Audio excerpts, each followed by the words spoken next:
besok Mahkamah Konstitusi akan menggelar sidang pembacaan putusan hasil atau putusan sengketa hasil Pilpres 2024.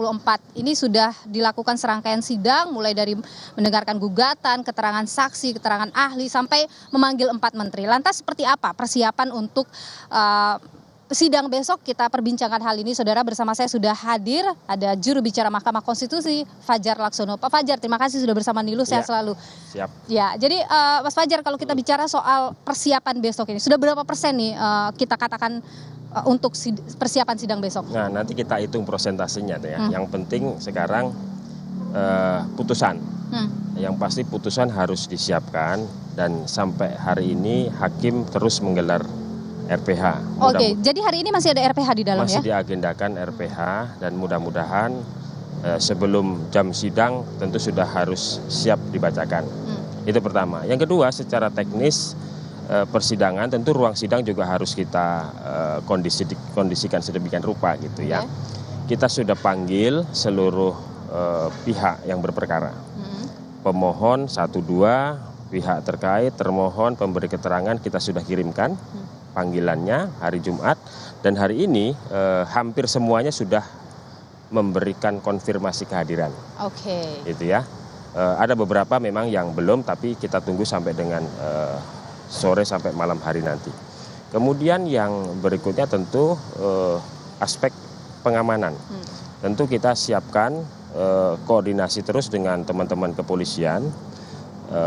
Di luar area Mahkamah Konstitusi tentu menjadi otoritasnya kepolisian. Betul. Kemudian di area di sekitar gedung Mahkamah Konstitusi, di dalam gedung dan di ruang sidang, tentu kita atur sedemikian rupa. Saya tidak bisa jelaskan detailnya gitu ya, tapi yang pasti mungkin ada mungkin ada rekayasa lalu lintas besok. Tapi itu bukan dalam kerangka menghambat akses ke Mahkamah Konstitusi.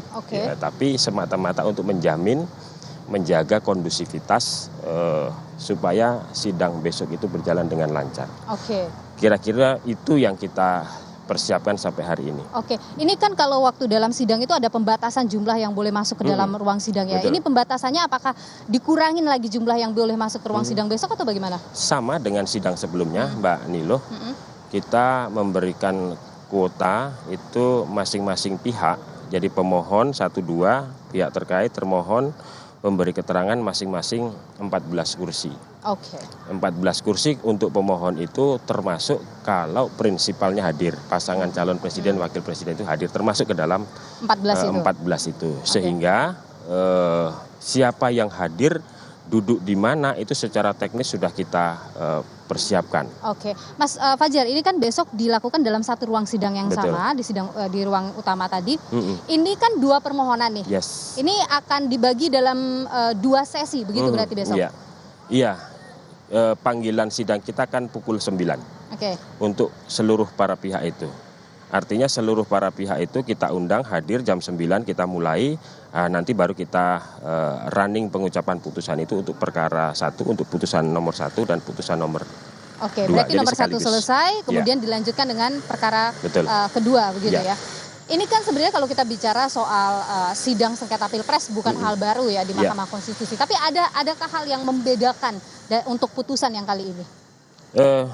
Saya kira kita tidak bicara soal putusan ya, kita tidak akan bicara substansi. Sidang kali ini mungkin. Tetapi memang ada yang menarik adalah soal amicus curiae. Mbak Nilo juga saya kira tahu. Sebenarnya itu mau saya tanyakan next pertanyaan. Memang di perkara-perkara Pilpres sebelumnya tidak ada amicus curiae itu ya. 2004, 2009, 2014, 2019 itu seingat saya itu tidak ada. Jadi ini hal baru.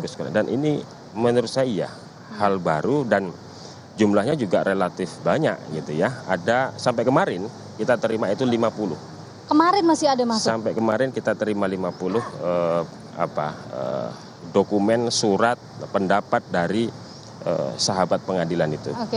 Tapi kemarin itu yang pada saat catatan saya terakhir itu Mas Fajar mengatakan hanya 14 yang kemudian diterima ya. Betul. Nah, ini kenapa? Apa yang menyebabkan yang lainnya tidak diterima? Pertama itu kebijakan majelis hakim, keputusan majelis hakim yang linier dengan kesimpulan para pihak itu kan diserahkan hari itu.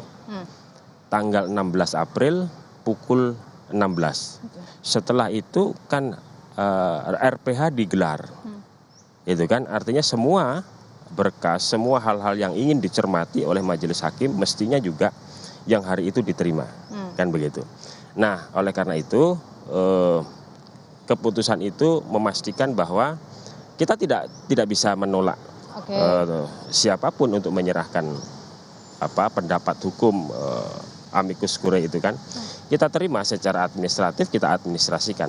Tetapi berdasarkan perintah atau kebijakan majelis hakim itu kita pilih ini yang diterima oleh kita sebelum atau sampai dengan pukul 16. Apa yang jadi dasar ini diterima, yang lainnya kemudian tidak diterima? Ya itu tadi, jadi linear dengan kebijakan bahwa kesimpulan dari para pihak itu kan diminta untuk diserahkan paling lama 16 April pukul 16. Maka itu kemudian juga diberlakukan kepada amicus curiae ini. Nah artinya amicus curiae ini jadi pertimbangan hakim juga?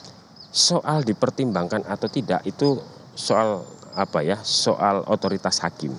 Yang pasti ke-14 amicus curiae itu sudah kita serahkan kepada seluruh hakim, kepada 8 hakim konstitusi untuk didalami, untuk dicermati, untuk dipelajari dan seterusnya.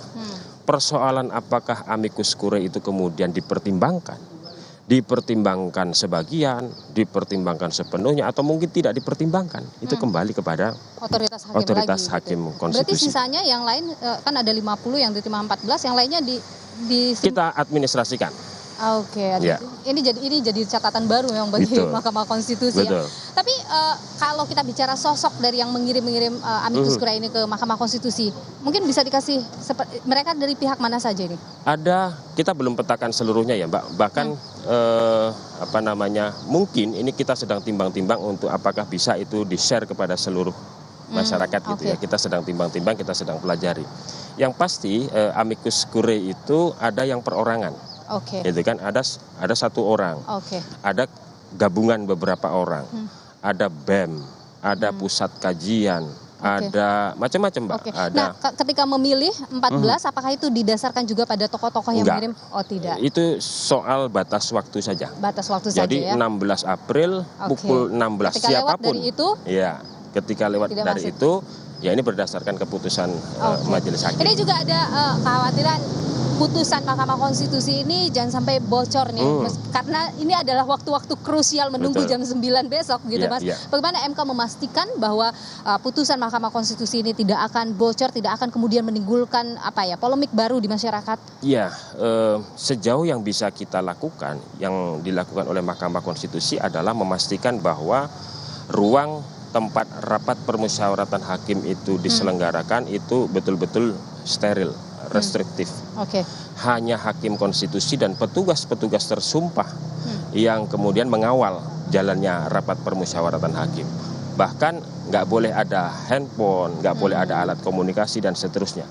Sejauh yang bisa kita lakukan itu membersihkan atau mensterilkan ruang rapat permusyawaratan hakim untuk mengantisipasi ya sekecil apapun kemungkinan untuk tersebar keluar gitu ya. Keputusan bersejarah dari Mahkamah Konstitusi ditunggu besok Mas Fajar. Tentu akan kita nantikan bersama. Terima kasih Mas Fajar Laksono, juru bicara Mahkamah Konstitusi, sudah berbagi pandangan di Kompas Petang. Sehat selalu Mas Fajar ya. Terima kasih Mbak Nilo.